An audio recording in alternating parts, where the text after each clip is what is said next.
La cita base, vamos a hablar del lugar santo, pero siempre es el Salmo 77:13 y estoy usando la versión King James. Esta versión es en el inglés, pero traduciéndola al español, lo que dice el Salmo 77:13 es: tu camino, oh Dios, está en el santuario. La mayoría de nosotros tenemos versión Reina Valera, cambia un poquito la traducción, pero lo que me interesa es que hay el camino de Dios lo podemos hallar en el mapa del santuario, en el mapa del tabernáculo. Y como Jeremías 6 nos exhorta, tenemos que pararnos en los caminos que estamos transitando y preguntarnos cuál es el verdadero camino, cuál es el camino de Dios. Tenemos que hacer un alto y ver, bueno, ¿estoy siguiendo el camino de Dios o estoy siguiendo mis propios caminos, que dice la Biblia que son caminos de muerte? Estoy también usando el mapa espiritual, la ruta espiritual que se encuentra en 1 Juan capítulo 2, versículos de 12 al 14. Lo vimos con ustedes.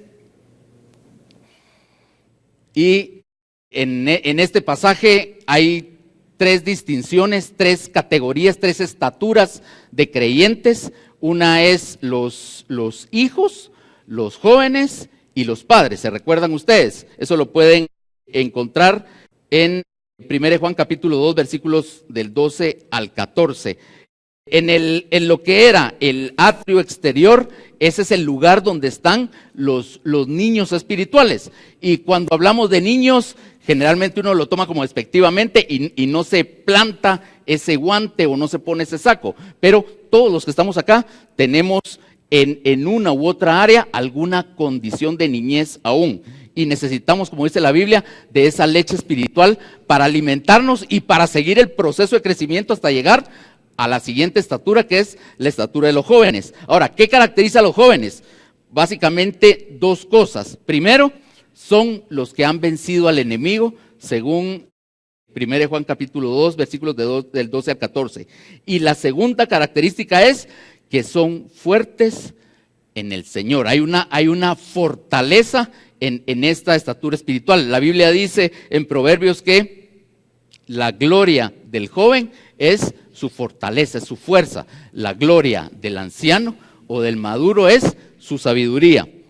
Entonces, estos jóvenes que han vencido al maligno y que son fuertes en el Señor son los creyentes que entran al lugar santo y ministran en el lugar santo. ¿Qué es eso de ministrar? Ministrar es trabajar, sirven en el lugar santo. Y ya vamos a ver las características del lugar santo para que nos podamos enmarcar en cómo se ministra o cómo se trabaja o cómo se sirve en el lugar santo. Entonces, según Jeremías 6:16, debemos de conocer el camino de Dios, lo que la Biblia le llama la senda antigua. Y parte de esa senda antigua, ese tránsito en el tabernáculo, está el lugar santo. Entrando directamente al lugar santo, el lugar santo contenía 3 piezas de mobiliario, que son los muebles, los 3 muebles importantes. El primero era el altar de oro, ahí están las referencias, ya vamos a hablar de él. El segundo es el candelero o el candelabro, ahí están las citas de referencia también. Y el tercero es la mesa de los panes de la proposición. Si yo sigo en el tabernáculo, cuando yo entro por la puerta está en el lado oriental, en el lado en que sale el sol, y el tránsito del camino hacia el tabernáculo es hacia el lado occidente. Entro por donde sale el sol y voy caminando hasta que el día es perfecto, amén. Y entrando en la tienda del lugar santo, el primer mueble sería el altar de oro. Esa queda viendo hacia el occidente, justo antes del velo que divide el lugar santo y el lugar santísimo. A mano izquierda o al lado sur del lugar santo estaría el candelero, y al lado norte o a mano derecha estaría la mesa de los panes de la proposición. Ahora, no solo estaban estos 3 muebles, sino que aparte de esto, dentro de la tienda del tabernáculo o santuario, lo componían básicamente 3 partes. Primero, la estructura de madera. El tabernáculo era formado con tablas de madera. Y ahí hay una riqueza interesante que debemos de conocer. Estas tablas de madera formaban como el esqueleto, la estructura o la armazón en donde estaba la tienda, el tabernáculo, el santuario, que contenía el lugar santo y el lugar santísimo. Estas tablas o esta estructura era de madera de sitim, o lo que conocemos como madera de acacia, y tenía también basas o bases, y tenía barras que ponían rígida la estructura. Aparte de esa armazón de madera, el tabernáculo o la tienda contenía coberturas, tenía una cobertura que le servía como de techo, y básicamente esa cobertura consistía en 2 cortinas y en 2 cubiertas. Las cortinas eran más como un objeto de hermoseo, y las cubiertas eran para protección contra el medio ambiente. Y aparte de las coberturas, que eran 4, 2 cortinas y 2 cubiertas, estaba la puerta del tabernáculo. Y creo que lo hemos platicado con ustedes, toda puerta es un lugar de división, es una frontera. Si yo estoy fuera de la puerta, estoy en un ambiente, y al cruzar la puerta, estoy en otro ambiente. Amén. Y pues la idea es que con ese marco de esos 3 muebles y la armazón de las tablas del tabernáculo, las 4 coberturas que tiene el santuario y la puerta de entrada al santuario, que esto nos ayude, con la ayuda de Dios, este conocimiento para continuar ese camino. ¿Por qué es importante continuar ese camino? Porque el final, la meta, la idea de este tránsito es llegar a la presencia, al lugar santísimo, al lugar de la presencia de nuestro amado Dios.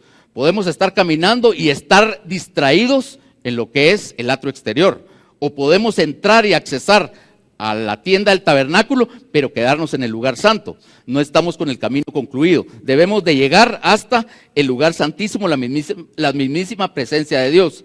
Y este es el supremo llamamiento.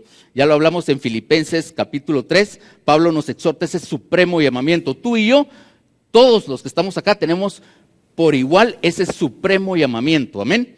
Y Efesios 4 nos dice también, tenemos que llegar a la estatura del varón perfecto. Tú y yo estamos en proceso de crecimiento, y ese crecimiento llega a una meta, y esa es la estatura de Jesucristo, nuestro varón perfecto. Amén. Arrancamos entonces con la construcción del tabernáculo. El tabernáculo o la tienda o el santuario era un lugar móvil, entonces se armaba y se desarmaba. Y entonces vamos a ver un poquito de su construcción. El tabernáculo o el santuario o la tienda consistía de 2 secciones, lugar santo y lugar santísimo. Aquí están las medidas: 30 codos de largo medía toda la tienda, 10 codos de alto y 10 codos de ancho. Aquí están las medidas aproximadas en metros para que podamos tener una dimensión de lo que a eso se refiere. Vimos la semana pasada el atrio exterior, era la frontera del atrio, en los límites era un poco mayor de la altura de un humano, pero ya aquí la altura de la tienda ya era completamente más grande. Estamos hablando de 4.5 metros aproximadamente. Esa se miraba desde el exterior de lo que es el tabernáculo de Moisés. En esa tienda que medía 30 codos, 20 codos representaban al lugar santo y 10 codos al lugar santísimo. El largo y el ancho permanecen igual. Y ahora sí vamos de lleno a lo que son las tablas, que sería la primera estructura en donde podemos encontrar riqueza espiritual para nuestra vida en este tránsito del camino de Dios a través del santuario. Y vamos a ver tanto las tablas del tabernáculo como las bases o basas, y vamos a ver las barras. Ahí están las citas de apoyo. Y básicamente la estructura del tabernáculo era un marco formado por tablas. Ya vimos la altura, ¿sí? Eran 10 codos, y el marco eran 48 tablas de madera de sitim o de madera de acacia. Las tablas de madera o el material madera representa la humanidad. Ustedes y yo, según el lenguaje bíblico, somos madera. ¿sí? Tenemos una humanidad. Y esa humanidad, ya en la estatura del lugar santo, esa humanidad tiene que ser pulida, tiene que ser trabajada, tiene que ser enderezada por la obra de Dios y de Jesucristo a través del Espíritu Santo de Dios. Y aquí empieza lo primero para nuestra vida. Si somos madera, estamos dejando la mano de Dios nos pula, estamos dejando que la mano de Dios nos alinee, nos enderece, porque la madera en bruto no viene alineada, no viene enderezada, no viene pulida. Y ese es el papel de Dios para cada uno de nosotros. Pero ¿para qué pulir? ¿Para qué alinear? ¿Para qué enderezar? Porque formamos una estructura. La Biblia le llama a eso un cuerpo, una construcción, una edificación espiritual. Todos los que estamos aquí estamos llamados a hacer edificación espiritual. Estamos llamados a ser una de las tablas de este edificio espiritual que Dios está construyendo, que se llama el cuerpo de Cristo. Ahora, yo debo de ser pulido y enderezado. ¿Por qué 48 tablas? Las 48 tablas, hay 20 tablas a ambos lados de la tienda, y en el lado occidental o el fondo del tabernáculo hay 6 tablas del lado de occidente y 2 tablas en la esquina. En total forman 48, y el número 48 representa el sacerdocio.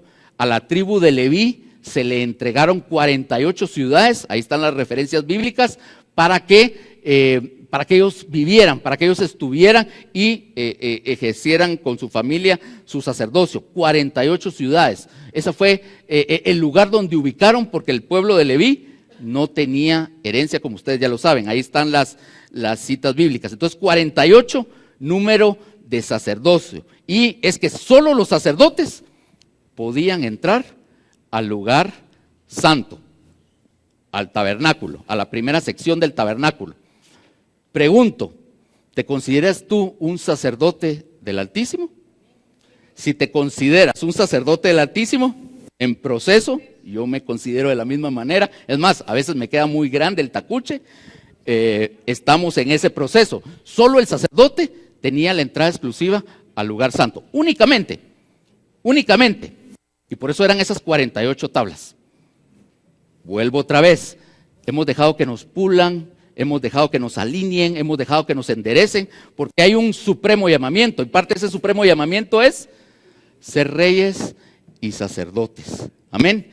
Está hablando ese reinado y ese sacerdocio. La Biblia, cuando miramos la foto completa, está hablando de un reinado, de un gobierno que no es natural. Sí, es el reino de los cielos, que dentro de algún tiempo va a ser un reinado físico acá en la tierra, en el tiempo del milenio. Pero mientras tanto, nosotros estamos, como decía mi hermana, en proceso de ser entrenados como sacerdotes. Vuelvo otra vez, el supremo llamamiento que tú tienes, tú que estás ahí sentado, es ser sacerdote del Altísimo. Ahora, eso no viene con varita mágica. Eso no, el ser sacerdote no es porque entres a la iglesia. El ser sacerdote no es porque tengas una Biblia bajo el brazo. El ser sacerdote no es porque yo esté predicando acá. Es un proceso interior que Dios va haciendo en la vida de aquellos que ya son jóvenes, que son fuertes y que han vencido al maligno. Amén. Seguimos. Apocalipsis 26 nos dice que en la obra de Dios, esta ya es la visión en Apocalipsis, Dios está preparando a sus sacerdotes, a sus reyes, los está preparando interiormente para cuando venga el tiempo de gobierno de Jesucristo, para que sean reyes y sacerdotes en ese reinado milenial de Jesucristo, y solamente en ese reinado milenial. Amén. Aquí hay una fotografía, una imagen, más o menos para que podamos visualizar los 10 codos de alto de cada una de esas tablas. Medían codo y medio de ancho. Cuando la Biblia no da medidas cabales o completas, quiere decir que hace falta algo por trabajar.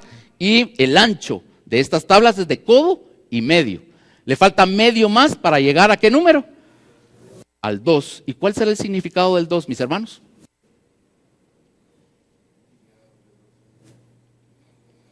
La Biblia nos envía de 2 en 2, ¿se recuerda? ¿Qué más es el significado del 2? Por ejemplo, la figura del matrimonio, ¿verdad? ¿A dónde pudieran ir dos si no estuvieran de acuerdo? El 2 significa también unidad, el 2 significa testimonio, el 2 significa testigo, ¿sí? Amén. Nadie puede dar testimonio de sí mismo por sus propias pistolas, tiene que tener alguien más que respalde ese testimonio, amén. Entonces el número 2 nos falta completar como tablas de 1,5 codos, nos hace falta completar ese trabajo de Dios para llegar al 2. Mis hermanos, parte de la enseñanza en estas tablas es, tenemos que buscar la unidad, tenemos que buscar el testimonio, tenemos que buscar la unidad para ser enviados al servicio.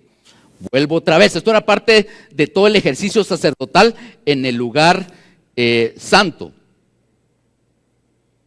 Aquí está la figura completa del tabernáculo en esa construcción. Aquí podemos ver esa construcción del tabernáculo, del santuario. Aquí están las 48 tablas, 20, 6 al lado occidente y las 2 en las esquinas para completar las 48. Y cada una es, si la ponemos a lo individual, de 1,5 codos. Pero conforme el trabajo que Dios quiere en unidad y en testimonio y en servicio, debemos de casar para armar una estructura completa. Mis hermanos, es prescindible que busquemos la unidad en el cuerpo de Jesucristo. ¿Y saben qué? Este es un tema que cuando miramos afuera, como que la materia está perdida. Hay no sé cuántos miles de iglesias, cada iglesia predicando a veces su propio reino. Las iglesias se dividen, las iglesias hay deserción, etcétera, etcétera, etcétera, etcétera. Entonces, ¿dónde estarán los sacerdotes del Dios Altísimo que tienen que formar esta estructura espiritual? He visto también, lo he visto primero en mi vida y lo he visto también en la vida de otros hermanos, en el servicio. Generalmente tendemos a ser llaneros solitarios y no buscamos trabajar como cuerpo. Si yo predico, agarro yo mi canchita y ahí en esa cancha mía me entreno, estudio y predico, pero no estoy en función del cuerpo. Y hay otros hermanos que también, Dios les ha abierto ministerios, están en la obra de Dios, pero están funcionando como satélites, están funcionando como llaneros solitarios. Mis hermanos, debemos, aquel que ha atendido el llamado y que está en la condición, en la estatura de un joven, debe de buscar la unidad, debe de buscar el apoyo, debe de buscar el acuerdo, debe buscar el testimonio. Amén. Y ese es el primer reto que tenemos si queremos subir a la estatura de ser jóvenes y ministrar en el atrio. ¿Y saben qué? El joven es fuerte, pero la fortaleza la da la unidad. La unidad es la que da la fortaleza. La Biblia dice, un solo Dios, un solo Espíritu, una sola palabra. Nos tenemos que ayudar unos a otros a soportar las cargas. Amén. La fortaleza espiritual de los jóvenes está en la unidad. Aparte de eso, cada una de esas 48 tablas estaban soportadas en 2 basas y haciendo un total de 96 basas de plata. El material plata nos habla de redención. Y cada una de estas tablas de madera estaban recubiertas de oro y el oro nos habla de divinidad. Entonces, yo que soy madera de acacia, madera de sitim, soy humano imperfecto, Dios me recubre de su espíritu, me recubre de su palabra, me recubre de su gracia, me recubre de su poder. Y tú también. Amén. Así que, mis hermanos, somos maderas recubiertas de oro en esta estatura espiritual. Aparte de eso, habían 5 barras de madera que atravesaban toda la estructura y le daban rigidez. Estas barras iban soportadas en unos anillos y el número 5 nos habla de gracia. El número 5 nos habla también de los dones ministeriales. ¿Sí? ¿Se recuerdan? Hay 5 ministerios. Están los apóstoles, están los profetas, están los evangelistas, están los pastores y maestros. Amén. Esos 5 ministerios fortalecen el cuerpo de Cristo en esa unidad. Y aparte, la gracia de Dios, que es la que nos impulsa a esa fortaleza. Entonces, mis hermanos, estamos llamados a ser un edificio espiritual. Ese es nuestro llamado, esa es parte de nuestra vocación. Tenemos que buscar ser parte, ser una piedra, ser una tabla de esa construcción espiritual. Eso está en Efesios 4, del 1 al 6. Y importante es agarrar esas características y hacerlas vida para mi vida. Entonces vuelvo a repetir, mi hermano, mi hermana, tú te tienes que ver, al igual que yo, como una tabla. Acá en Casa Josué, tú eres una tabla. ¿Y sabes qué? Necesitamos, tú y yo, tú me necesitas a mí y yo te necesito a ti para armar esa estructura espiritual. Ahora, para armar eso, tenemos que ser moldeados, tenemos que ser trabajados. ¿Trabajados en qué? Trabajados en humildad, trabajados en misericordia, trabajados en paciencia, trabajados en bondad. Amén. Trabajados en dominio propio. Porque ¿qué es lo más difícil, mis hermanos? Lo más difícil son las relaciones. Amén. Necesitamos superar en Cristo Jesús nuestras tonterías de los roces en las relaciones y así armar esa estructura de Dios. Acá en Casa Josué necesitamos hacerlo y toda la iglesia de Jesucristo lo necesita hacer para poder ser ese edificio para la gloria de Dios. Y dentro de ese edificio están los muebles y habita la gloria de Dios. Y dentro de ese edificio es donde los sacerdotes hacen su ministerio. Seguimos adelante. Y ahora vamos a ver el tema de las cubiertas. El tabernáculo tenía 4 coberturas, que era como el techo de la tienda. Eso está en Éxodo 26, del 1 al 14. Y como dijimos, eran 2 cortinas y 2 cubiertas. La primera cortina, viéndola de adentro hacia afuera, era una cortina de lino torcido y era la que estaba colocado directamente sobre la estructura del tabernáculo. La segunda cortina era una cortina de pelo de cabra y esta era la que le seguía a la cortina de lino. Y la tercera era de piel de carnero teñida de rojo. Y la cuarta cobertura estaba hecha de pieles de tejón. Y aquí hay una fotografía, es un tabernáculo que lo montaron en Israel, en la parte sur de Israel, en el desierto. Está hecho según las especificaciones bíblicas que ellos tienen y ahí se pueden apreciar las coberturas del tabernáculo.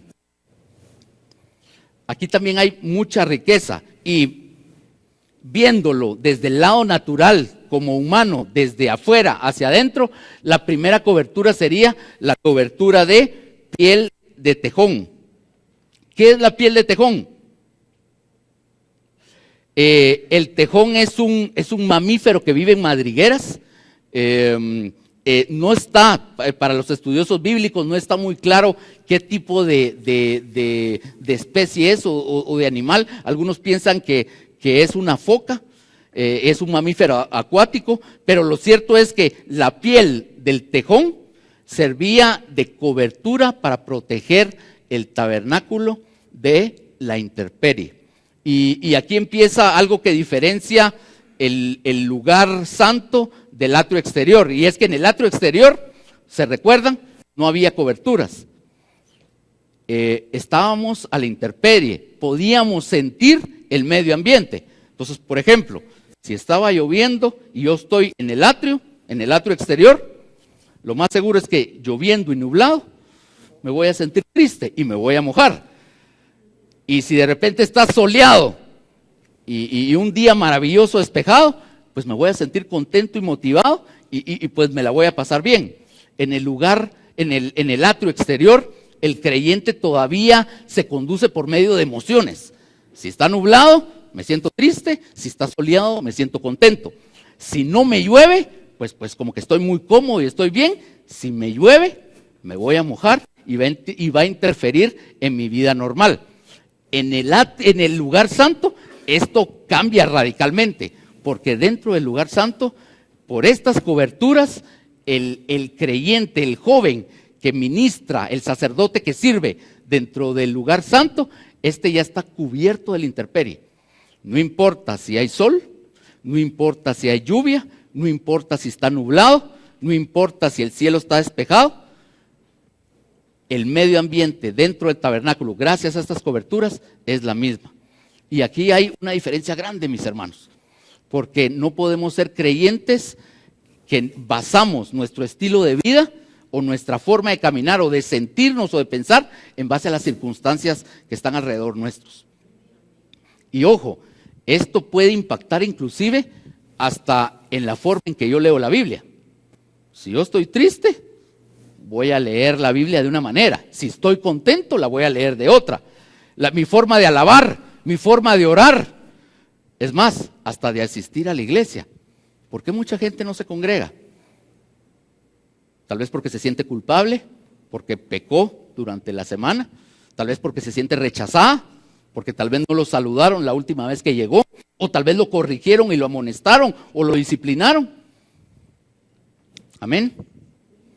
Pero dentro del lugar santo, todo ese medio ambiente, todas esas circunstancias están cubiertas. ¿Por qué? Por estas benditas coberturas que Dios pone en su tabernáculo. Y la primera cobertura, como dijimos, es la de piel de tejón.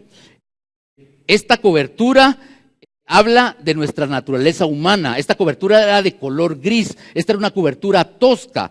Esta cobertura no tenía ningún aprecio, no tenía nada de atractivo.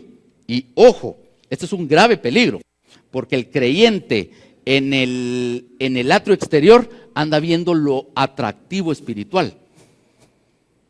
Y el siguiente paso en ese tránsito, en ese caminar, no es atractivo. Lo primero que miramos es la cobertura de piel de tejón. Una cobertura gris, opaca, una cobertura sin ningún atractivo. Isaías 53 nos refiere a Jesucristo, que Él no tenía presencia, no tenía atractivo de qué seguirlo. ¿Saben por qué lo seguía la gente en su ministerio? Por los milagros. ¿Saben por qué? Porque multiplicaba los panes y les daba de comer. Pero de repente, Juan 6 lo narra, de repente se paró y dijo: miren, señores, todos ustedes que me siguen, que están saciados del pan, ¿saben qué? Yo soy el pan que he bajado del cielo. ¿Y saben qué pasó? Eso ya no fue atractivo. Y dice que muchos de sus seguidores, inclusive dice discípulos, ya no le siguieron. Mis hermanos, cuidado con buscar el atractivo sensacionalista a las cosas espirituales. Mucho cuidado, porque esa es una trampa con la que el enemigo está fascinando. Es como una especie de hechicería, es como una especie de fascinación. Y ahí van las masas, mis hermanos. Ahí van las masas. Amén. La cobertura de piel de tejón no tiene ningún atractivo. Pero ¿saben qué?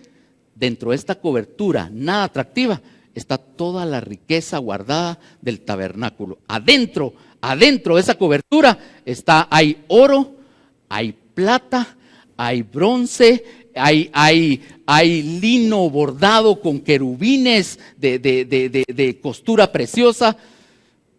El gran tesoro está escondido. Y el creyente normal se guía por la vista. En el lugar santo ya no podemos guiarnos por la vista. Es más, el lugar santo no tiene luz. No tiene luz. La única luz que ilumina el lugar santo es la de uno de los muebles, el candelero. Amén. Así que ojo, iglesia, ojo, cuidado con todas esas fascinaciones. Amén. Segunda cubierta. La segunda cubierta es la cubierta de pieles de carnero, y estas pieles de carnero eran teñidas de rojo. ¿Qué nos habla esto? El carnero nos habla de consagración. El carnero era una víctima, un animal que era ofrecido como víctima en el sacrificio que se utilizaba para la consagración de los sacerdotes. Así que el carnero nos habla de consagración, pero también nos habla de sustitución. Y se recuerdan en Génesis 22. Génesis 22 es el pasaje de Abraham, por orden de Dios, sacrificando a su hijo Isaac. ¿Se recuerdan? Le iba a quitar la vida a Abraham, pero Dios se proveyó de un sustituto. Amén. Estaban teñidas de rojo. ¿Qué nos habla este color? Pues nos habla de la cobertura de la sangre de Cristo. Y es que debajo de esa cobertura de piel de tejón que no tiene nada de atractivo, sigue la cobertura para el creyente en importancia de la cobertura de la sangre de Jesucristo. Porque acuérdense que los jóvenes son fuertes y vencen al maligno. Una de las armas espirituales efectivas para vencer al maligno es la cobertura de la sangre de Jesucristo. ¿Y para qué nos sirve también la sangre de Jesucristo? Para tener esa comunión con Dios. Solo por medio de la sangre de Jesucristo tenemos libre acceso delante de su presencia. Amén. Tercera cobertura, viéndolo de afuera hacia adentro. Sigue las cortinas de pelo de cabra. Esta ya no era una cobertura que protegía, gruesa que protegía de la intemperie. Esta ya era una cortina y se colocaban 11 cortinas. El número 11 nos habla de separación, nos habla de apartar. Las referencias bíblicas está cuando de las 12 tribus de Israel, la tribu de Dan fue removida, ¿sí? Fue excluida, fue separada y se quedaron 11 tribus. Después fue reemplazada. También nos habla del apóstol que apostató, Judas. Él fue reemplazado, quedaron 11 apóstoles, él fue separado, ¿sí? Él se asesinó, pero fue reemplazado por otro varón. La cabra era usada para la ofrenda por el pecado. También el macho cabrío era usado para ofrenda por el pecado. Y por eso esto nos habla de separación. ¿Separación de qué? Separación del mundo y de nuestras tendencias carnales. Aparte de esto, estas cortinas medían 30 codos. El número 30 simboliza ministerio o servicio. Los sacerdotes, vamos a ver, el joven a los 20 años ya estaba dispuesto a la guerra. Desde los 20 años se contaba ya como un adulto. Pero en la orden levítica, desde los 25 años empezaba el ministerio del sacerdote y llegaba a su culmen a los 30 años, como en su mayor esplendor o fortaleza. Así que el número 30 nos habla de ministerio o de servicio. La última cortina, esta cortina realmente era hermosa, esta cortina sí era atractiva y llevaba un mensaje tremendo. Ahora, ojo, habían que pasar 4 cortinas para poder ver esta cortina. A los ojos del creyente que está en el atrio exterior, esta cortina era imposible de ver, no se podía ver. Solo aquel que entraba dentro del lugar santo podía ver esta cortina. Y esta cuarta cortina, que es la cortina más interior, es la cortina de lino torcido. Eran 10 cortinas. El lino torcido nos representa la justicia de Dios, la blancura del lino torcido nos presenta la justicia de Dios. También estaba mezclado con azul, que nos representa la parte celestial, la parte sobrenatural. El púrpura, que nos habla de la realeza, y el carmesí o rojo, que nos habla del sacrificio de Jesucristo. Un tema importante es que esta cortina de lino torcido con estos colores estaba adornada con querubines de obra primorosa, dice la Biblia. Había un bordado de estos querubines. ¿Y qué representan los querubines? Los querubines nos hablan de la defensa o de la protección de la justicia y de la santidad de Dios en contra del pecado. ¿Se recuerdan Génesis 3? Cuando el hombre pecó, fue excluido de ese jardín y lo primero que hizo Dios fue poner querubines, ¿sí? Impidiendo el paso de vuelta a ese lugar. ¿Y por qué? Porque el hombre, la mujer, Adán y Eva, estaban en condición de pecado y no podían accesar otra vez el jardín y tomar del árbol de la vida. No se podía en condición de pecado. Y Dios pone querubines con esa espada vibrante de fuego para defensa, para protección de aquel lugar contra el pecado. Lo mismo lo miramos, tal vez la figura más clara de los querubines está en Ezequiel capítulo 1. Los querubines son los seres espirituales que forman la carroza de Dios, la carroza de guerra de Dios contra el pecado. Algo interesante es que los querubines no hay que confundirlos con los serafines. Y básicamente hay un tip ahí para distinguirlos. Los querubines tenían 4 alas y los serafines tenían 6 alas. Amén. Aquí hay una foto igual de una disposición de las coberturas. Está la tienda del santuario, el tabernáculo, y podemos ver las 4 coberturas. La exterior, la de tejón, después sigue la de cabra teñida de rojo, y después sigue la de carnero, y de último la de lino torcido, adornada con querubines y los demás colores. Amén. Mis hermanos, las coberturas nos hablan varias cosas, ya lo hablamos. Primero, no nos tenemos que dejar guiar por lo que nuestros ojos ven. No tenemos que ir tras lo fascinante, no tenemos que ir tras las cosas que nos deslumbran. Segundo, también nos habla la cobertura de someternos a una autoridad. Tenemos que estar bajo sujeción, tenemos que estar bajo su autoridad, tenemos que estar bajo cobertura. Primero, bajo la cobertura de Dios, y también Dios ha delegado hombres en autoridad. Y tenemos que estar bajo esas coberturas de gobierno. Amén. Después de las coberturas, podemos hablar de la puerta del lugar santo. Esa puerta de acceso tenía 5 columnas, y las 5 columnas, una de las interpretaciones es que nos hablan de los 5 sacrificios. En el atrio exterior se realizaban los sacrificios, pero solo aquel que era ejercitado en esos 5 sacrificios podía ingresar al lugar santo. Y el sacerdote, esa era parte de su tarea, ejecutar estos 5 sacrificios. Al primero de los 3 muebles en el lugar santo. Este era el primer mueble, el que quedaba entrando al tabernáculo de frente, justo antes del velo que separaba el lugar santo y el lugar santísimo, y básicamente el altar de oro servía para quemar incienso. El quemar incienso y este altar de oro nos habla de nuestra vida de oración, nuestra vida de adoración, nuestra vida de alabanza. Y aquí hay que volver a preguntar, mis hermanos, ¿cómo está nuestra vida de oración? ¿Cómo está nuestra vida de alabanza? ¿Cómo está nuestra vida de intimidad con Dios, de comunicación con Dios?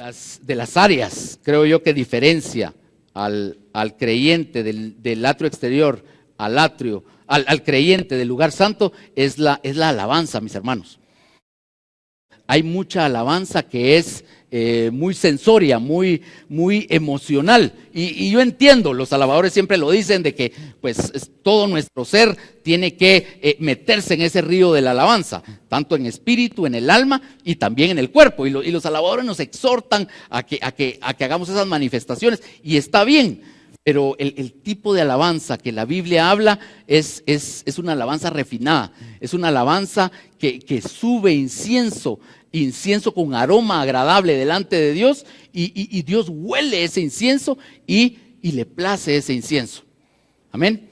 Si seguimos con la ruta que dentro del lugar santo las circunstancias no nos deben de afectar, lo mismo ocurriría con la alabanza. Lo mismo ocurriría con la oración, lo mismo ocurriría con la adoración. No debería yo de necesitar de nada exterior, no debería de necesitar instrumentos, no debería de necesitar un grupo de hermanos para acuerpar la oración. Y es que aquí la alabanza, la adoración, la oración me habla del lugar secreto. Lo hemos hablado con ustedes. El lugar secreto debe ser nuestro lugar primario de alabanza, de oración y de intercesión. ¿Cómo está tu lugar secreto, mi hermano? ¿Tienes ese lugar? ¿Cierras tú la puerta cuando entras ahí? ¿Te encuentras con tu Padre que está en lo secreto y que ahí en lo secreto te ve y que te premia, dice la Biblia?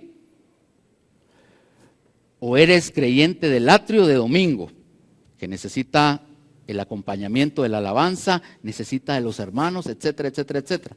No estoy diciendo que eso esté malo, porque donde 2 o más estén reunidos en su nombre, ahí está el presente. Pero hay un lugar de intimidad, hay un lugar en donde no importan las circunstancias, yo estoy dispuesto a dejarme tocar por el gobierno de Dios en mi vida. Y es que dentro del lugar atrio, dentro del lugar santo, hay palabritas que marcan este espacio, y una es el gobierno de Dios.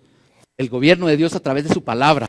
El gobierno de Dios en respuesta cuando yo tengo intimidad con Dios y en respuesta en la oración, en la alabanza, en la adoración. Hay un gobierno de Dios cuando voy a cualquiera de los tres muebles. Tiene que haber un gobierno de Dios cuando yo me acerco al mueble del altar de oro o altar de incienso.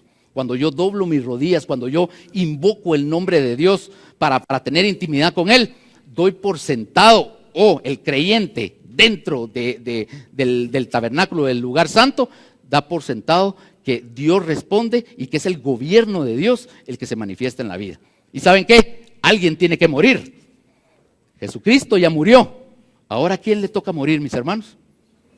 Romanos 12 del 1 al 2. Ahora nosotros somos el culto, nosotros somos el sacrificio espiritual, racional. Nos toca morir. La alabanza, la adoración y la oración no solo es para disfrutármela, es un momento también de muerte espiritual. Porque cuando no le pongo sentido a las circunstancias y lo alabo, yo estoy muriendo. Cuando las circunstancias alrededor tal vez están patas arriba, pero no le pongo atención a eso, sino que me meto bajo la cobertura de Dios y le doy gracias y le oro y le ruego y le suplico y oro en lenguas y bendigo su nombre. Mis hermanos, ahí estoy muriendo. Ahí estoy muriendo. Y es cuando el gobierno de Dios se manifiesta en la alabanza de su pueblo. Dice que la presencia de Dios habita en la alabanza de su pueblo. Y si Dios habita, el gobierno de Dios está en medio. Amén. Así que cuando nos acerquemos a Dios en oración, debo de cuestionarme. ¿Por qué? ¿Cómo me estoy acercando? ¿Me estoy acercando a la manera del atrio exterior o me estoy acercando a la manera del lugar santo? Si me estoy acercando a la manera del lugar santo, vuelvo a repetir, el gobierno de Dios va de por medio y alguien tiene que morir. Amén. Entonces cuando miro el gobierno de Dios, la cosa cambia un poquito.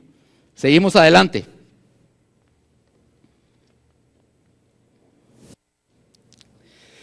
Este mueble también era de madera de acacia, representa nuestra humanidad y estaba recubierto de oro, representa la parte divina de Dios. Es la unión entre Dios y el hombre. Cuando yo busco a Dios en alabanza y en adoración, soy recubierto de oro.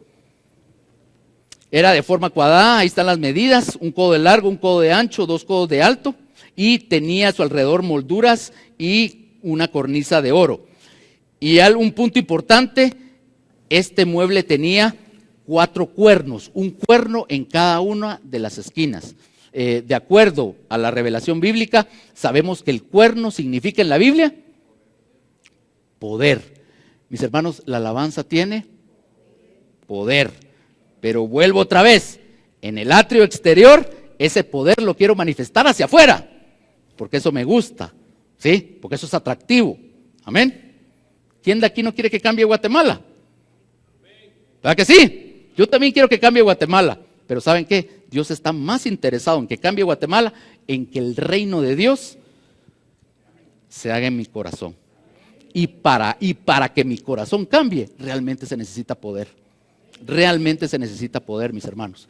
Y en esos cuernos, en esos 4 cuernos de ese altar de oración, de incienso, de oro, ahí se ponía una vez al año la sangre. La sangre de Jesucristo, el poder de Jesucristo manifestado en la oración, en la alabanza, en la intercesión. Primero interna y después. Miren, el sacerdote tenía la bendición de que entraba al lugar santo y ¿sabe qué? No se quedaba ahí.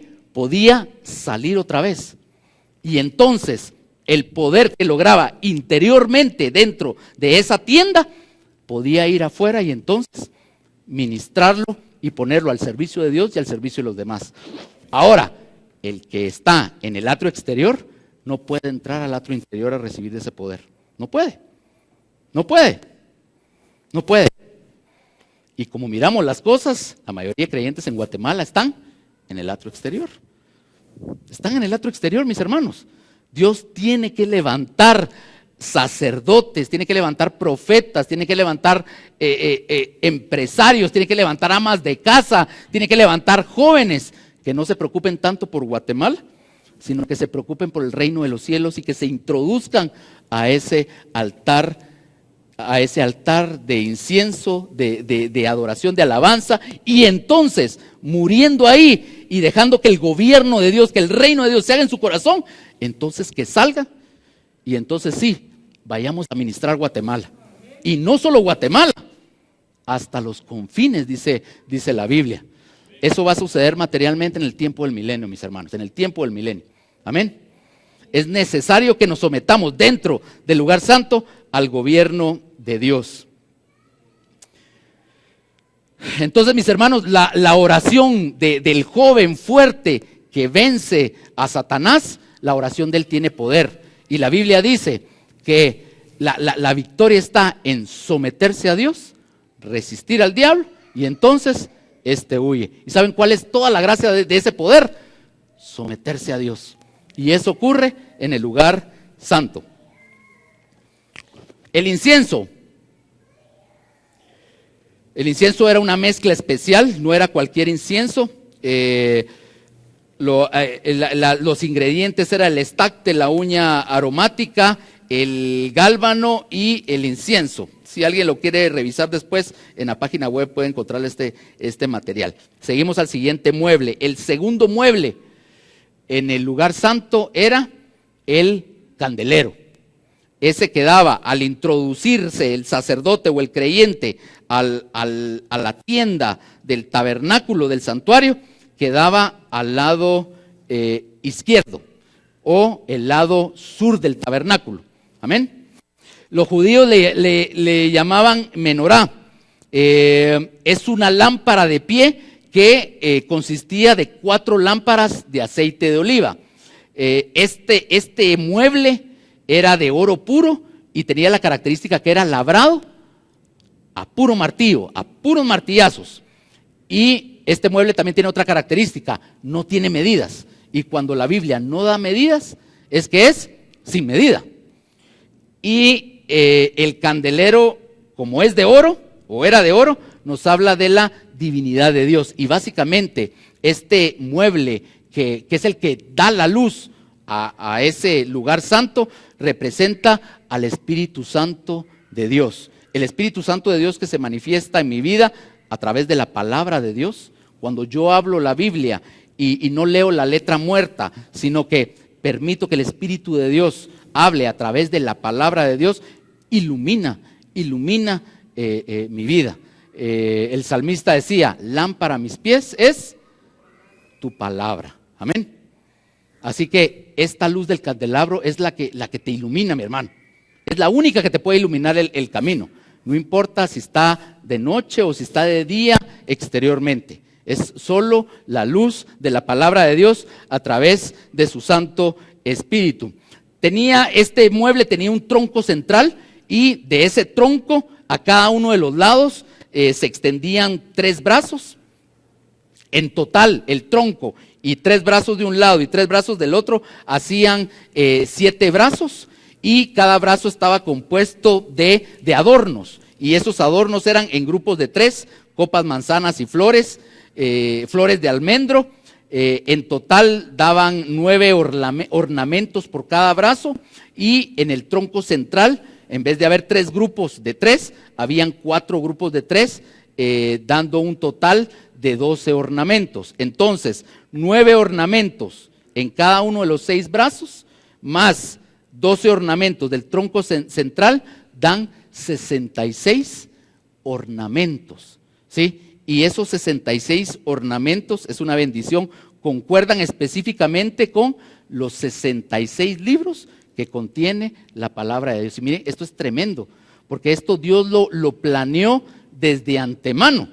El canon ni siquiera estaba establecido, el canon bíblico, y de antemano Dios ya sabía cuántos libros o ornamentos de esta lámpara bendita iba a tener el canon bíblico. Imagínense qué tremendo. Aparte de eso, este mueble, esta lámpara, era labrada a martillo. Y vamos de nuevo, hay una necesidad de ser moldeados hasta tener la imagen de aquel que nos salvó y nos rescató, ¿sí? Así que, mi hermano, si usted está en medio de los martillazos, según Santiago, téngalo por sumo gozo, ¿sí? Ahora, esto no es con varita mágica, ¿sí? El creyente del atrio exterior no va a estar con sumo gozo. ¿Por qué? Porque el creyente del atrio exterior, si mira que está nublado, se le arruinó el día, ¿sí? No digamos a martillazos. Ahora, el creyente en el lugar santo no le interesan los martillazos.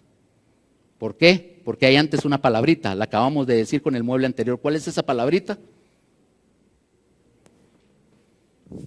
Está el gobierno de Dios de por medio entre el mueble y yo, ¿sí? Entonces, cuando yo me acerco al candelero, que es la luz de la palabra de Dios a través del Espíritu Santo de Dios, yo doy por sentado que me acerco ahí para que la luz del gobierno de Dios esté en mi vida, alumbre mi vida. ¿Sabe por qué? Porque en mi corazón todavía hay tinieblas. ¿Y sabe qué? En su corazón también hay tinieblas. En mi mente aún hay pensamientos de tiniebla, ¿sí? En mi comportamiento hay tinieblas aún. ¿Y sabe qué? Ese comportamiento debe ser martillado. Y la Biblia dice que su palabra es como martillo que retumba, que golpea, que resuena. Esa es la palabra de Dios. Y la palabra de Dios a través del Espíritu Santo, así es. Así que vuelvo otra vez a la carga. El Espíritu Santo para los creyentes del atrio exterior es fascinación, es multiplicación de panes, es sanidades, es todas esas cosas. Para el creyente del lugar santo, el Espíritu Santo es el martillo de Dios a través de su palabra para moldear y corregir su vida. Mis hermanos, y entonces miren, yo necesito ser lleno del Espíritu Santo de Dios. Yo necesito ser lleno de ese poder, no externo hacia afuera, es interno, mis hermanos, es interno, de adentro hacia afuera. Amén. ¿Sabes qué? Necesitas ser martillado, necesitas ser golpeado por el Espíritu Santo de Dios. No me vayan a malinterpretar la palabra. Golpeado, debes de ser golpeado por la palabra de Dios. Amén. Así que, ¿cómo es tu lectura bíblica? Abres la Biblia y te aburres, hables la Biblia y no entiendes, hables la Biblia y te duermes, o cuando hables la Biblia estando consciente que el gobierno de Dios está de por medio y que te vas a permear a la luz del Espíritu Santo a través del candelabro de la palabra de Dios. Mi hermano, nuestro corazón tiene que recibir un golpe de amor, un golpe de transformación, un golpe de misericordia, un golpe de gracia. Amén. Si no estamos leyendo la Biblia de esta manera, facilito, todavía estamos en el atrio exterior. ¿Y saben que somos niños? Y no hay problema con ser niños. El problema es quedarme ahí. Ese es el problema, quedarme ahí. Ese es el problema. Amén. No nos podemos quedar ahí, mis hermanos. No estamos llamados a ser niños. Lo dijimos hace 15 días. Jesucristo viene a traer a su novia y viene a traer a su novia para casarse con ella. Y no se va a casar con una mujer inmadura, no se va a casar con una niña. Amén. Seguimos adelante. Aquí está una representación del candelero. El candelero tenía 7 lámparas. Estas lámparas hacían la combustión con aceite de oliva. Y estas 7 luces, estas 7 lámparas del candelero representan los 7 espíritus del Señor, de Dios, que están descritos en Isaías capítulo 11, versículo 2. Y solo los voy a listar muy brevemente, pero esto es algo que debemos de anhelar y buscar en nuestra vida. Cuando yo preparaba y cuando hacía como el análisis de estos 7 espíritus, como decía mi hermana, todavía nos falta, ¿verdad? Todavía nos falta. ¿Cuáles son esos 7 espíritus? El número 1, el espíritu del Señor. Y ese está tipificado por el tronco central y es básicamente la unción para predicar, la unción para predicar la palabra, para predicar la buena nueva. Jesucristo en Isaías 61 y en Lucas 4 declaró: el Espíritu del Señor está sobre mí, por cuanto me ha ungido para predicar, para llevar las buenas nuevas. Amén. Espíritu de sabiduría es la habilidad de tomar las decisiones correctas. Nos da dirección y nos hace que elijamos correctamente. Y ojo, este es un requisito para el liderazgo. Deuteronomios 34:9 nos habla cuando Moisés, al imponer las manos sobre su sucesor Josué, esto era lo que solicitaba: sabiduría. Salomón solicitó sabiduría, ¿se recuerdan? El número 3, espíritu de inteligencia, es captar el significado de un tema o evento, teniendo la capacidad de entender en cualquier circunstancia el porqué de Dios está haciendo lo que está haciendo. Ese es el espíritu de inteligencia. Y básicamente lo tienen los maestros. El ministerio magisterial, el ministerio de los maestros, reciben la palabra de Dios, la entienden, saben por qué Dios pone las cosas y por qué van ahí, y ¿saben qué? Y pueden explicarlas. Espíritu de consejo es la unción dada a aquellos que son llamados al oficio y al ministerio de la consejería, aquellos que dan consejo. Es como en los sacerdotes, el sumo sacerdote que tenía el Unim y el Tumim. Daba consejo acerca de la voluntad de Dios, capacitaba a la persona para dar dirección a su vida. Espíritu número 5, espíritu de poder. Y desata el poder de Dios en el ámbito de los milagros y las maravillas de Dios. ¿Sí? Y ojo, cuando hablo milagros, no solo estoy hablando de lo que se mira en el atrio exterior, estoy hablando de lo que se ve en el atrio interior. Esos milagros internos que Dios hace en todo su cuerpo. El 6, espíritu de conocimiento, revela el pasado, el presente y el futuro, y es necesario saber lo que Dios está diciendo hoy a la iglesia. Necesitamos este espíritu de conocimiento. Este espíritu de conocimiento era el que tenía, por ejemplo, el profeta Daniel. Él sabía lo que Dios, o investigaba lo que Dios tenía para el día de hoy en aquel tiempo. Nosotros necesitamos saber qué es lo que Dios quiere para hoy y hacia dónde vamos. Y el espíritu de temor de Yahvé, esta es la unción que trae la convicción del Espíritu Santo y un temor de no fallar a Dios, un temor de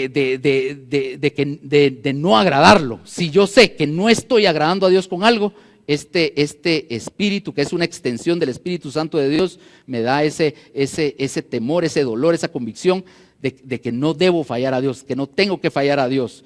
Y esta unción es la que trae avivamiento. Y esta sí puede suceder en naciones, inclusive en comunidades o congregaciones, y también hacia lo individual. Y vamos al último mueble, la mesa de los panes de la proposición, Éxodo 25, versículos del 23 al 30. Al entrar en el lugar santo estaba ubicado en el lado derecho la mesa de los panes de la proposición, y esos panes que estaban adentro eran 2 hileras de 6 panes cada uno que estaban sobre esa mesa, sobre ese altar. Nos habla de la palabra de Dios y de la comunión con Cristo. Pero aquí nos habla de la palabra de Dios que se hace vida en mi vida, que se hace experiencia. Y básicamente este mueble nos habla de la gobernanza de Dios. Este mueble nos habla de la soberanía de Dios.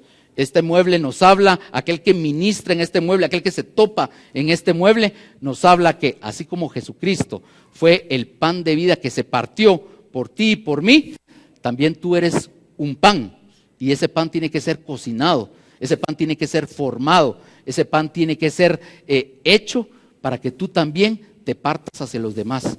Y eso solo y solamente se puede cuando el gobierno de Dios está sobre nuestras vidas. ¿Y saben por qué? Porque nadie quiere ser cocinado. ¿Saben cuál era el proceso para hacer esas tortas de pan?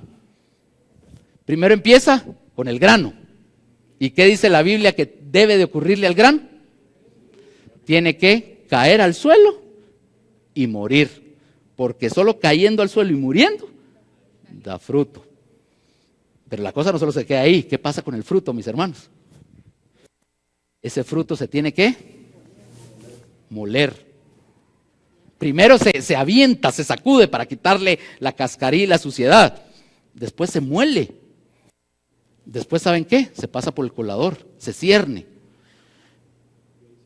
Y entonces, y solo entonces, tenemos la materia prima, que es la flor de harina. Imagínense el proceso. Para que ese proceso se dé en la vida de Edgar Paredes, realmente el gobierno de Dios tiene que estar sobre mí para que Edgar Paredes no ofrezca resistencia. Solo el gobierno de Dios lo puede hacer. Solo el gobierno de Dios. ¿Y saben qué? ¿Cómo me cuesta someterme a ese gobierno? Me cuesta. Pero ¿saben qué? Ahí está el camino. Ya sé que así está la cosa. Ya sé que ahí está esa mesa, ese altar. Y sé que yo tengo que convertirme en un pan y se tiene que poner ahí para la gloria de Dios, porque tengo que imitar a aquel que se hizo pan y se partió por mí y por ti. Jesucristo es su nombre. Jesucristo es su nombre. Amén. Mis hermanos, hay una gran diferencia entre el lugar santo y el atrio exterior. Ahora, ¿sabes qué? Tal vez pueda ser que ante todo esto que estamos platicando, te dé la sensación que me da a mí, ¿verdad? De que el tacuche me queda muy grande, de que no cumplo los requisitos, no los lleno. Pero ¿saben qué? Dios ya nos metió en esa cancha. Dios ya nos metió ahí. Ya estamos caminando en ese proceso. Lo que nos falta es entenderlo. Lo que nos falta es unirnos a Dios en ese proceso. Tomarnos de la mano de Dios y decir, Señor, conozco ya el proceso, y caminar en ese proceso, aunque nos duela. ¿Y saben qué? Nos va a doler, nos va a doler. Pero ya estamos en ese proceso, porque tanto tú que estás ahí como yo que estoy acá, todos tenemos ese supremo llamamiento. Todos. Si tú le has dicho sí a Jesucristo, ya tienes ese supremo llamamiento. ¿Y sabes qué? Tú tienes necesitas crecer al igual que yo, a la altura del varón perfecto. Jesucristo es su nombre. Amén. Ahora, ¿cómo Dios forma estos panes? A través de las pruebas, a través del sufrimiento, cuando las cosas no nos salen como nosotros queremos. Pero el gobierno de Dios, si logro ver el gobierno de Dios sobre mi vida, mis hermanos, las circunstancias deben de quedar atrás. Deben de quedar atrás. Deben de quedar atrás. Amén.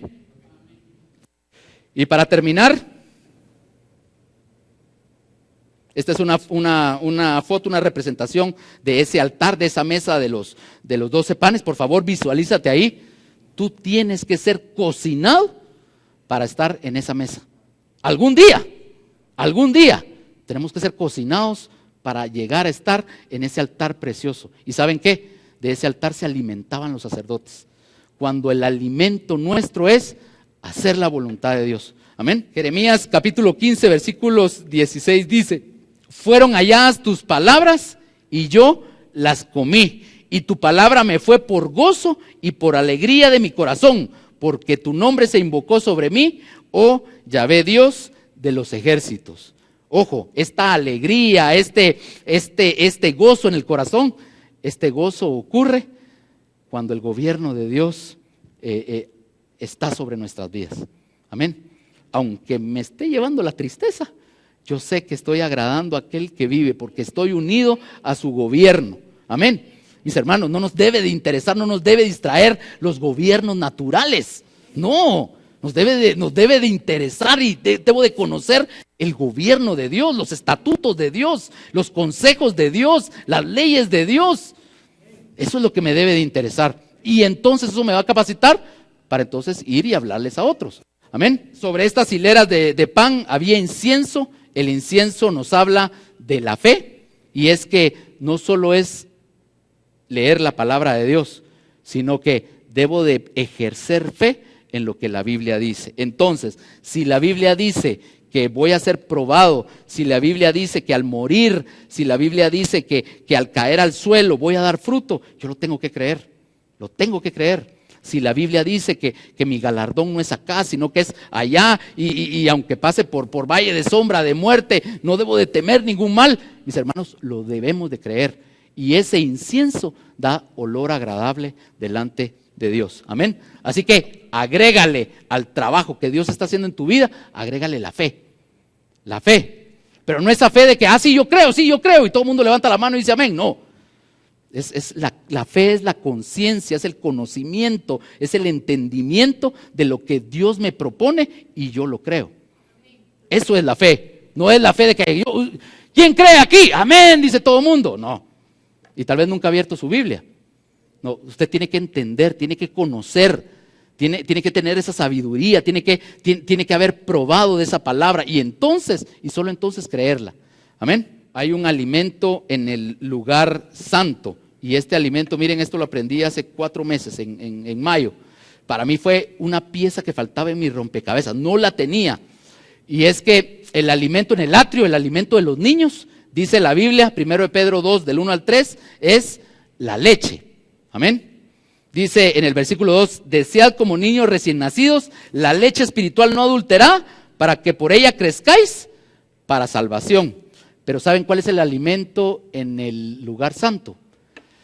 Esto fue tremendo para mí. El alimento en el lugar santo es la mantequilla. No se me quede viendo así con cara de... ¿Saben por qué la mantequilla?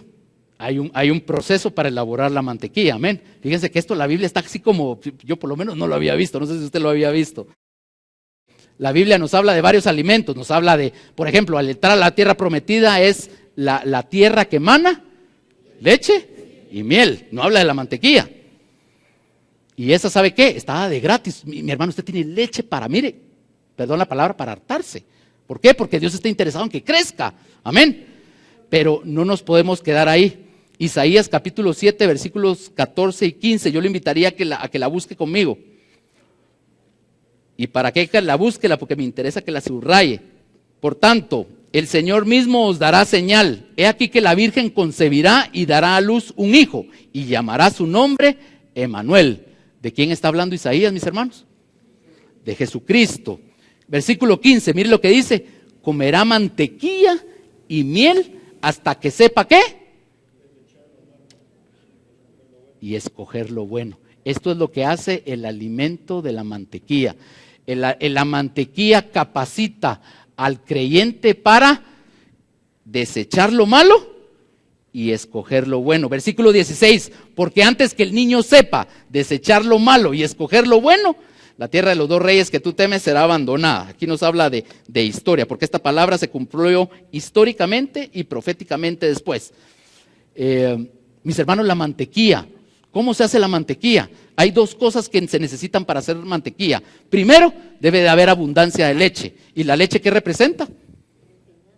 La leche representa la enseñanza básica, la doctrina de la palabra de Dios, ¿sí? Así que tú no puedes comer mantequilla, o más bien hacer mantequilla, si no tienes abundancia de doctrina de la palabra de Dios. Entonces, primero, abundancia de leche.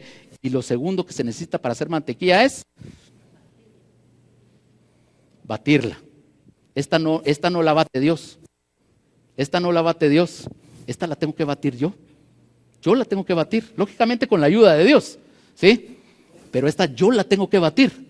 Y miren, aquí es donde lamentablemente se diferencian los cristianos acomodados, los cristianos de domingo, los cristianos del atrio exterior, los cristianos que tienen un pie en el mundo y otro pie jugando a las cosas espirituales. Mi hermano, Dios nos ha dado abundancia de leche.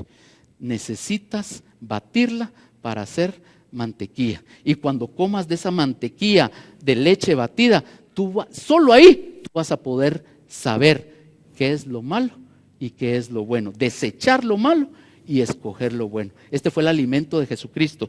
Y lo comió en su niñez.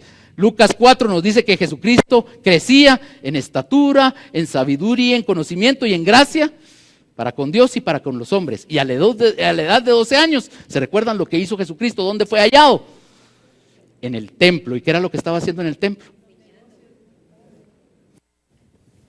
Estaba parlamentando, estaba discutiendo, estaba dialogando, estaba inclusive enseñando a los de ahí que eran doctos en la ley. Un niño de 12 años, porque él se alimentaba de mantequilla. Mi hermano, por favor, aliméntate de mantequilla.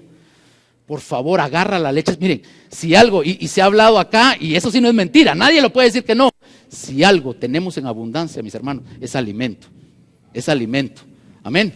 Así que mi hermano, tú tienes para preparar mantequilla. Por favor, prepárala, estudia tu Biblia, lee tu Biblia.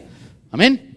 Y entonces, y solo entonces, vamos a poder agradar a Dios en esta faceta de crecimiento. Amén. Vamos a orar, mis hermanos. Le pido a Dios y a su Santo Espíritu que su luz, la luz de su candelero, ilumine tu corazón. Le pido a Dios que su mueble, el altar de oro, en su gobierno, haga que tú dobles tus rodillas en tu corazón y ores delante de Dios para que el gobierno de Dios se haga en tu vida. Oro para que tu alabanza, tu oración, tu intercesión sea conforme al gobierno de Dios, conforme al reino de los cielos para tu vida, mi hermano. Oro en este momento para que esa mesa, ese altar de los panes de la proposición que representa la gobernanza, el gobierno de Dios, esté tocando a tu corazón en este momento. Mi hermano, mi hermana, tú eres pan. Tú eres ese incienso que tiene que arder en el altar. Dios quiere por medio de su Espíritu que su Espíritu alumbre tu vida por medio de su palabra, que te enseñe lo que está por venir. Dios quiere, mis hermanos, iglesia, Dios ya no quiere que andemos de arriba para abajo como las olas del mar, jugando a ser creyentes, jugando a ser cristianos. Dios quiere que no dependamos de las circunstancias externas. Dios quiere que no dependamos de las manifestaciones exteriores que nos atraen y nos seducen. Dios quiere que nos unamos a su camino, que es a través del santuario, porque ahí está el verdadero camino de Dios. Y Dios quiere que crezcamos hasta la estatura del varón perfecto, Jesucristo. Porque tú y yo, mi hermano, tú y yo tenemos ese llamado, tenemos ese supremo llamamiento. Mi hermano, debemos de atravesar el velo, lo debemos de atravesar, debemos de someternos al gobierno de Dios. Debemos alimentarnos de esa mantequilla, mi hermano, porque Dios nos ha dado leche en abundancia, porque es un Padre responsable. Señor, ayúdanos, por favor. Ayúdanos en el nombre poderoso de Jesús. Señor, tu palabra es clara, tu palabra es verdad, Señor. Yo hoy quiero ejercer fe en lo que dice tu palabra, en lo que tú, Jesucristo, atravesaste por mí.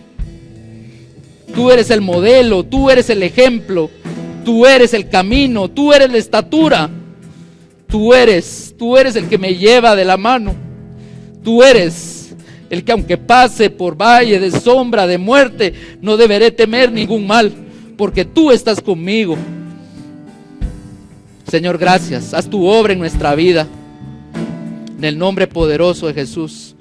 Ayúdanos a ministrar en los muebles del tabernáculo, del lugar santo. Ayúdanos, Señor. Porque esta vocación, este llamamiento viene de ti, Señor. No viene de carne ni de sangre. Ayúdanos, por favor. Ayúdanos en el nombre de Jesús.